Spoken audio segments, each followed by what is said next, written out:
পরের দিন সকালে কিন্তু আমরা অনেকটা ভোর ভোরই ঘুম থেকে উঠে গেছিলাম বলতে পারো। 5টা নাগাদ উঠে গেছি। উঠে গিয়ে ফ্রেশ হয়ে রেডি একদম হয়ে বেরিয়ে পড়লাম রিসর্টটাকে ভালো করে দেখবার জন্য। কি কি আছে ওখানে, কি কি দেখা এখনও বাকি রয়েছে, বাকি অবশিষ্ট জিনিসগুলো দেখে। কারণ আমরা মানে ওই দেখার পরে তারপর ব্রেকফাস্ট করে ওখান থেকে বেরিয়ে পড়ি।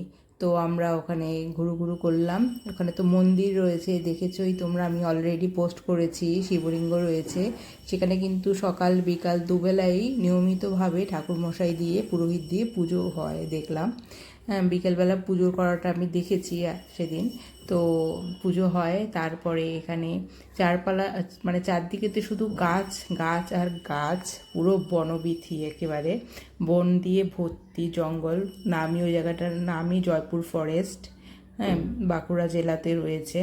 তো আমরা সেখানে গিয়ে আমি আমার বোন ভোরবেলায় বেরিয়ে পড়েছিলাম। সবাই যে যার মতো বেরিয়েছে, এবার বাড়িতে ঘরে গিয়ে রেস্ট করেছে, কারণ যা গরম, একটু রোদ উঠলে আর ঘোরাটা আমাদের আয়ত্তের বাইরে হয়ে যাবে। তো ঘুরতে ঘুরতে অনেক কিছুই দেখলাম। চারপাশে মনোরম পরিবেশ, মানে যেখান থেকে ফিরতে ইচ্ছে করবে না। মানে ইনডোর আউটডোর প্রচুর গেম, বাচ্চাদের ভীষণ ভালো লাগবে, বাচ্চা থেকে বড় সবার ভালো লাগবে। সুইমিং পুলটাও অনেকটাই বেশি সুন্দর এবং সাইজটাও অনেকটা বড়। অনেক জায়গায় সুইমিং পুল ছোট হয়, কিন্তু এখানে সাইজটা বেশ বড়। সোনার বাংলা রিসোর্টের মোটামুটি অনেকগুলো যে কটায় গিয়েছি সুইমিং পুল বড়, তবে হ্যাঁ, এখানকার থেকেও মায়াপুরের যে সোনার বাংলা রিসোর্টটা রয়েছে তার কিন্তু সুইমিং পুল আরও বেশি বড়। তারপরে এই চারদিকে ঘোরাঘুরি করলাম, একটু দোলনা ঝুললাম, গাছপালা সব দেখছিলাম, কত রকমের গাছ, ফুল গাছ, ফল গাছ, নানা রকমের গাছপালা দিয়ে ভর্তি। হ্যাঁ, তবে এই সময় যদি কেউ মনে করো মায়াপুরের সোনার বাংলা রিসোর্টে গিয়ে থাকবে, যেতে পারো। আম বাগান দিয়ে কিন্তু এটা পুরো ভর্তি, ছোট ছোট আম গাছ দিয়ে পুরো ভরপুর।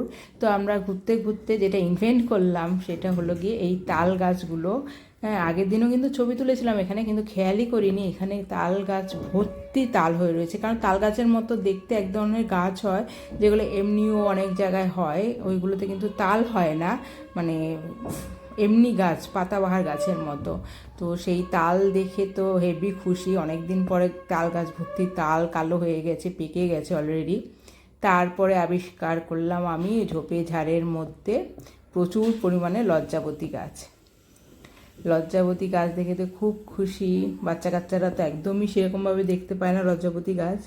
তারপরে সবাই দেখে একটু এনজয় করলাম, চারদিকটা ঘুরলাম, মানে মনে অনেকটা স্মৃতি, অনেকটা ভালো লাগা সবটা নিয়েই তারপর আবার বাড়ি ফেরার পালা হয়ে যায়। দেখো চারপাশটা কি অপূর্ব সুন্দর, মানে প্রত্যেকটা কোণা ওরা সুন্দরভাবে সাজায়। ওই সকালবেলা ভোরবেলাতেই ধরুন 8টা নাগাদ, 7টা 8টা নাগাদ, তখনই ওখানে শ্যুট অলরেডি শুরু হয়ে গেছে, সুইমিং পুলের ওখানে শ্যুটিং চলছিল। তারপরে অনেকেই বসে বসে ভোরবেলা প্রাণায়াম, এক্সারসাইজ এগুলো সব করছিল, দেখছিলাম ভোরবেলা থেকে। তো আমরা তারপরে চারদিকে ঘুরে ব্রেকফাস্টটা করে আবার বাড়ির উদ্দেশ্যে বেরিয়ে পড়লাম। বেশ লাল মাটির দেশ ছেড়ে আমরা রাস্তায় চলে আসলাম। এভাবেই আমাদের কিন্তু মানে 1.5 দিনের ট্রিপ কমপ্লিট হয়ে গেল। মানে কোথাও ঘুরতে যাওয়াটা যাব সেটাই, মানে গেলেই পরেই ফেরার সময় হয়ে যায়, তাই না বলো? আমার মতো।